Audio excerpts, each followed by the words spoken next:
The question that I pulled out from the Lucky Pot was, why did God create us if he knew we would sin? So a God that knows everything, why would he create us knowing that we would turn our back? Now, that's the question. But before we get to the answer, I need 5 gregarious volunteers, and it helps if you know grammar.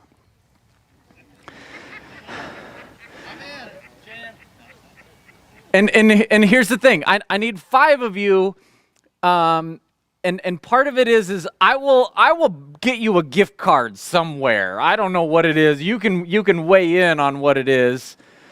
Because if you don't help me out, then I'm just going to have to read things, and it's not going to make near as much fun for everybody else.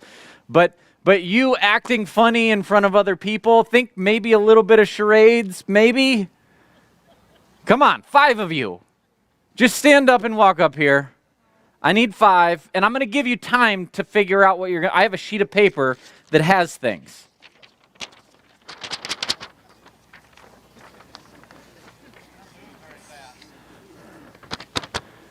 And know your multiple personalities do not count.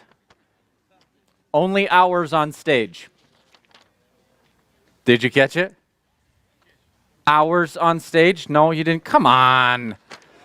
Okay, 1, 2, 3. Okay. Here's for the rest of you.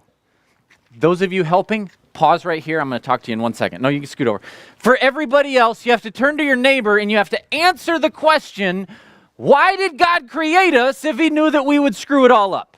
Why did God create us if he knew that sin would come into the world and be this all-pervasive oppression? I don't mean sins with an S in particular, the tiny little things that you do when you drive in your car and that person doesn't understand that when you are in the turning right lane and they are in the coming from the other direction lane and there's 2 lanes that they do not get to cross the lane of traffic to pull into your lane. Like when you say those things, that's not what I'm talking about. I'm talking about nobody else does that.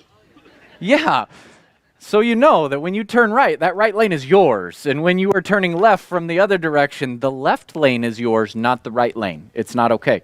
The rest of you, why did God create us if he knew that sin would come into the world? Okay? And I'm going to want real answers. Ready, set, go.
Hey, we're going to pass the offering plates one more time so I can afford enough gift cards for the volunteers.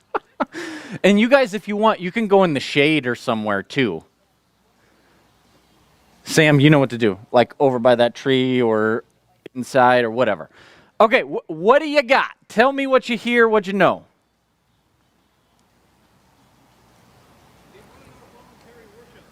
Say that real loud.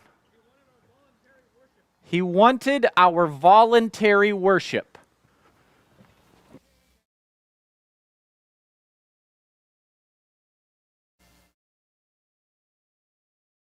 He wanted our voluntary worship. What else? He's an optimist.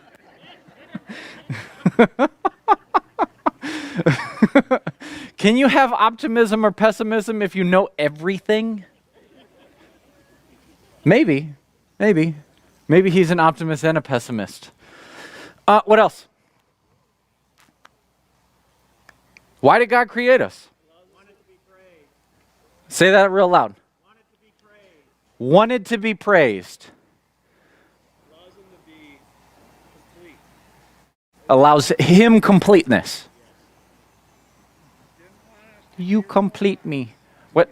Say that again? Did not want us to be robots. So I'm gathering freedom in that, like he created you freely. To reflect his image. Who'd you get that from? From Tanny Bear? Is that it? Because he loves us? Yeah, he loves us. Oh, don't you remember that song? And the proper word is sloppy wet kiss, not unforeseen kiss. That's just the Southern Baptist version, and they're not okay with kissing. So, anything else? So God created you for all of those reasons. Maybe? Okay, I'm going to pray and then we'll dig in. God, I ask that you would come and that just as the sun shines today and your breeze blows, that your spirit would saturate us, that you would help us to think clearer, to have attention for you and not just for the things of the world, and that here in this place, as we enjoy your splendor, the outside, the sunshine and the wind, that your spirit would blow through us and give us life and breath, and that we would be renewed and invigorated. As we jump into this conversation, Lord, I pray that you would help us to understand something that is maybe not understandable, and maybe in all of it we learn a little bit more about you and a little bit more about ourselves. So Lord, in your name, amen. Okay, so here's where we're going to go. The proper place to go if you are talking about why God created us is where? Genesis 1. Yeah, no tricks. Genesis 1. I'm going to go Genesis 1, verse 24. This is the sixth day. And God said, "Let the earth bring forth living creatures according to their kind." Now, it's interesting.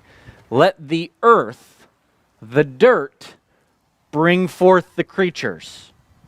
Have you ever thought about some of these things before? Like if you actually listen to it, not just let it pass through, but just like we'll get to later, there is dirt man, Adamah, Adam, that there are dirt creatures. Let the earth bring forth living creatures according to their kinds, livestock and creeping things, and beasts on the earth according to their kinds. And it was so. God made the beasts of the earth according to their kind, the livestock according to their kind, and everything that creeps on the ground according to its kind. And God saw that it was good. But that's not the end of the day. Then God said, "Let us make man in our image, after our likeness, and let them have dominion over the fish of the sea, and over the birds of the heavens, and over the livestock, and over all the earth, and over every creeping thing that creeps upon the earth." So God created man in his own image. In the image of God, he created him. Male and female, he created them. And God blessed them. And God said to them, "Be fruitful and multiply and fill the earth and subdue it, and have dominion over the fish of the sea and the birds of the heavens and over every living thing that moves upon the earth." And God said, "Behold, I have given you every plant yielding seed that is on the face of all the earth, and every tree with seed in its fruit." That should let you know you're not supposed to eat vegetables. Maybe not. Okay, you get further in. "Then you shall have them for food, and for every beast on the earth, and every bird in the heavens, and to everything that creeps on the earth, everything that has the breath of life. I have given every green plant for food." Okay, so at least he lists the vegetables last. And it was so. And God saw everything that he had made, and behold, it was very good. And there was evening and there was morning on the sixth day. Okay, as we look at this, there are some things to kind of dig in on. And so part of this, I think, as you read this section, what part in this section says we were created for praise? I mean, if you look in the catechism, it says the chief end of man is to glorify God and edify others. That wasn't in there. I mean, you can maybe draw that from there, but when we're looking at Genesis, you go, in the beginning, God created, and what? Did it say to worship him? It did say that we are in his image, right? Okay, are y'all ready? Here's what I want to do, because I think in the image part is important. And so what I have asked is, how many people know what a preposition is? Good work. Good work. The word in is a preposition. So when you look in the Hebrew, it's really just the letter B with a dot underneath it, and the dot didn't come until like the 1600s anyway, but it's the letter B in front of the word image. It means in that image. So in means what? So like you are created in God's image because of the way that you look.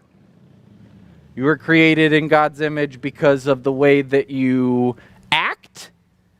There are a whole lot of different ways to use in. So what I'm going to have them do, these brave five are going to come up, and they are going to explain to you, hopefully through some nice theatrical measures that maybe make you laugh a little bit or maybe make you think. There are 5 different variations of what the word in, the preposition, can mean and how it is used. Y'all ready? Okay, give them a round of applause as they come.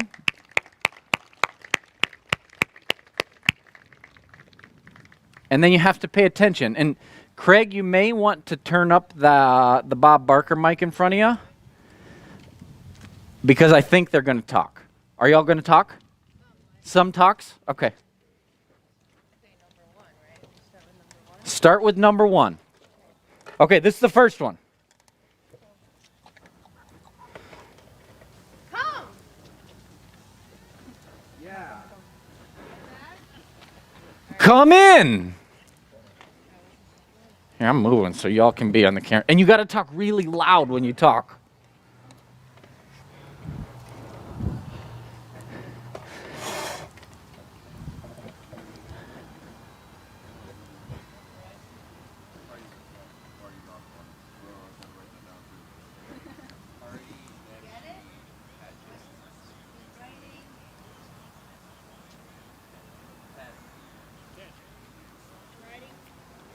Can we say the word? Yeah, you can say it. So denoting a instrumentality or a medium. How are you writing that? In ink.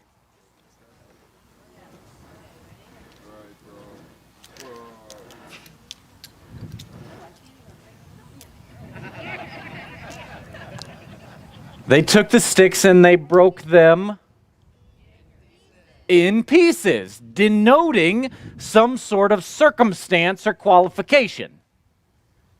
Are you catching the difference in here? The first one, you have location. Where are you going in the house? How did you write that? In ink. What did they do with the pieces? They broke the wood in pieces. And everybody said, Amen. In reply. To indicate purpose. 1 in 8 students are dyslexic. 1 out of 8. 1 in 8. You need it. Who has multiple personalities? You're throwing the ratio off then. So as a whole, you designate somebody in that whole. So what you get is, for example, this would be Paola works in science. Somebody worked in radio. Somebody else works in technology. Are you grasping what we're getting at? So here we'll go back and back them up. Thank you. Give them a round of applause. Hey, that was really good for a matter of like 5 minutes of preparation. So here's the different uses of in when you start looking at things. There is the location part where you go, I went in the house, denoting something that you did. You went through a threshold into the house. The second one is a ways of designating a means or a medium or an instrumentality. Well, how did you type that out? On my computer, on my telephone would be one, or in ink. I use the word on, not in. In ink. Or books are bound in paper, leather, whatever. The third use was to indicate a limitation or a circumstance. You broke them in pieces. Now, some of you are going, where is he going with this? And I think those are different. Yes, they are all grammatically very different, especially when you look in the Hebrew. Hebrew has a different set of grammar rules that are very, very similar to this, but they serve the function. The last two was in a purpose. So in used in a purpose. Well, how did they respond in reply? I asked you something and you in reply said, where it's indicating how that was done. And the last one is to indicate what I would consider functionality or maybe within a larger group. So 1 in 6 is, 1 in 8 is, so you're designating one out of those others. I work in religion. I work in social opiate peddling, for those of you that are Marxists out there. So why does this matter? We're going to go back. So if you have a Bible, feel free. I'm going to go back to Genesis and we're going to knit some pieces together here. So God said, let us make man in our image after our likeness. So in our image after our likeness. Who's us? Who's us? The Trinity leads to some very theological puzzling questions if you say that, because the Trinity is not a doctrine, nor has it been talked about within the Old Testament to this point. So that is the traditional use. Any other guesses? The heavenly host. Dana, you get a sticker on the sticker chart within my mind. For those of you that were listening during the Nephilim series, or the week where we talked about the sons of God and the heavenly hosts, when God has his heavenly host, the heavenly throne room, he looks at all of them and goes, well, I think we should make man in our image. Okay, but then they don't create. It says specifically that God does that. So the us is not the Trinity. The us is not the royal we that we speak of, but this is God within his heavenly hosts. Right? Abraham welcomes some people in, and his wife is like, I ain't gonna have no kid. Them people are crazy. And he goes in, he's like, shh, you don't know who that is. Hebrews says, you never know, you might be entertaining angels. That there is a possibility of that physically we may represent something like God. And if you push it theologically further into the New Testament, Jesus is a man with flesh, seated at the right hand of God the Father. So yes, okay. But what does being in the image mean? Well, I think it's related to why he created. Why did he create us? Did anybody catch that? There's no huge aha moment this week. And let them have dominion over the fish of the sea, over the birds of the heavens, over the livestock, and over all the earth and every creeping thing. And then he moves in and he speaks to them and he says, and God said to them, be fruitful and multiply. Fill the earth and subdue it. The word subdue here is literally can mean in a negative connotation to conquer, to enslave, to tear down. The basic primitive root is to take things to their smallest part because you are in charge of it. Be fruitful, multiply, fill the earth and subdue it, and have dominion. Dominion is a very similar word. It literally means to reign, to rule over. So from the very beginning, God looks around, creates all of this stuff, and then he says, let's create man, Adam, and then Eve, humanity, them, in our image. In our image physically, maybe. It doesn't say so that they will worship us. It doesn't say so that they will be nice to each other. It says, now what you should do is be fruitful and multiply, subdue and rule over the earth.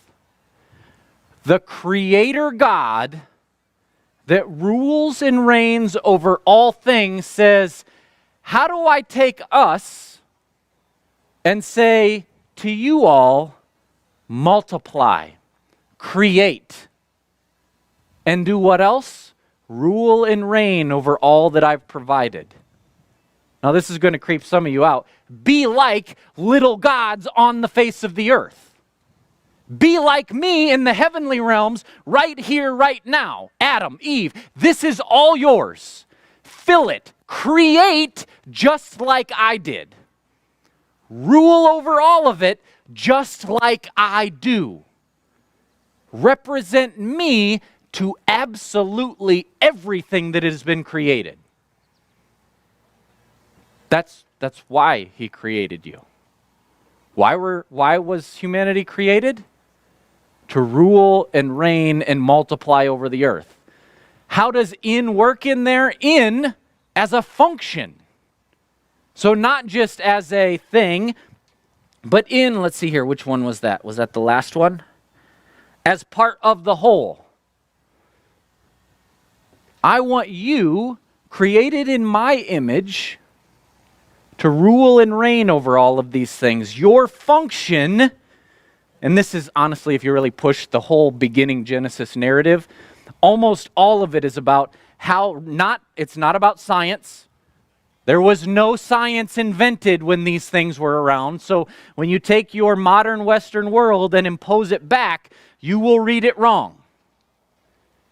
It was about, how is all this stuff here? How is it here?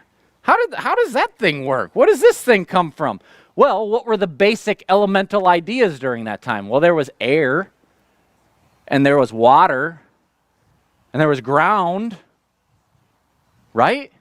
Where did everything come from? All of these things, from the dirt of the ground, the beast came. They're trying to explain things the best they can. And as they explain, they say, and we are created in God's image. So why did God create us knowing that we would sin? Because we can still rule and reign that way. Free. Well, how does this work out? Let's jump forward. Remember back a couple of weeks to when we were talking through Romans? You remember the Romans series? About election and predestination and all that? Romans 8 comes right back in. For I consider that the present sufferings of this time are not worthy to compare of the glory that waits to be revealed to us. Now, why is it that it's not comparable? For the creation waits with eager longing for the revealing of the sons of God. Now, is that us sons of God or heavenly host sons of God? Different time. For the creation was subjected to futility, not willingly, but because him who subjected it did it. How? In hope.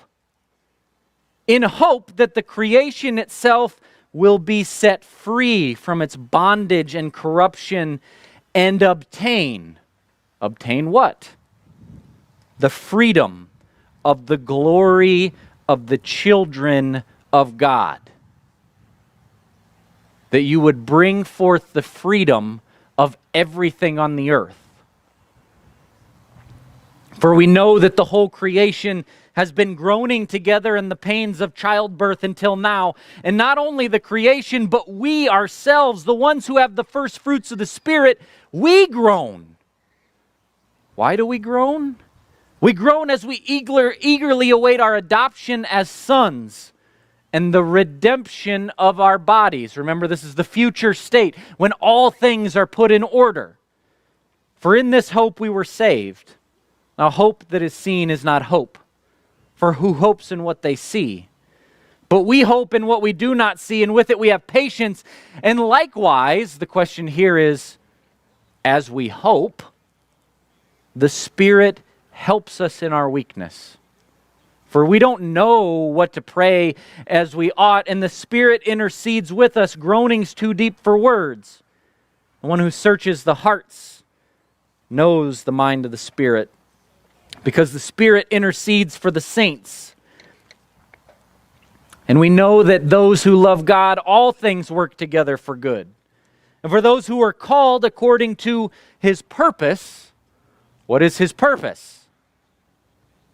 For those whom He foreknew, He also predestined. What did He predestine to? To be conformed to the image of His Son, in order that He might be the firstborn among many brothers and sisters. So here's where you draw the pieces together. God, why did you create us if you knew that we would mess up? Well, it's not just because He loved you, because then what you're saying is that love is something outside of who God is. John tells us God is love. You can't separate love and make it something different from God. God is Himself and love is God. And so, yeah, but why else? Because He wants our praise? Well, yeah, we read that in the middle, especially in the Psalms. Yeah, but why else?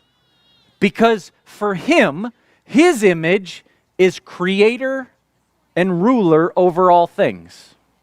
You are His little image to create, be fruitful, multiply, and subdue and reign over the earth. Well, how do you do that? Because we're going to mess it up. Yes, you will, but Jesus came to show you exactly how to do it. Right? Jesus said, if you have seen me, you have seen the Father. So as you work through this Romans 8, creation groaning, longing for something more, this is literally how you are to live. Not a thing that God says, I created you so that I can something. I created you so that I can have these things. He created you so that you can be Him to the world. Now that does require communion with Him. That does require an intimacy with Him. That does require you, just like the kids that went to Georgia, to say, God, as much as the craziness in this world gets to me, I will turn to you. When I don't know where else to go, you. Then you will see His image. And His image tells you more and more who you are to be. Not that you're to love Him, not that you're to worship Him, not that those things, yes, but how are those things done most fully? Fulfilling the very first mandate God ever gave you. Look around. That means the people too. All of it. How do you reflect God's image to the world around you? We've come so far in saying, oh, I just want Jesus in my heart. Your heart doesn't do a lot of good unless people see what that looks like. Right? So why did God create us knowing that we would sin? Because He still wants us to fulfill something. He still wants you to have a purpose. The purpose-driven life is not some book, not 40 days of something. It's literally one really long run-on sentence at the beginning of Genesis that says, hey, create. And while you're creating, begin to care about the things around you. Be the caretaker of all that I've given you.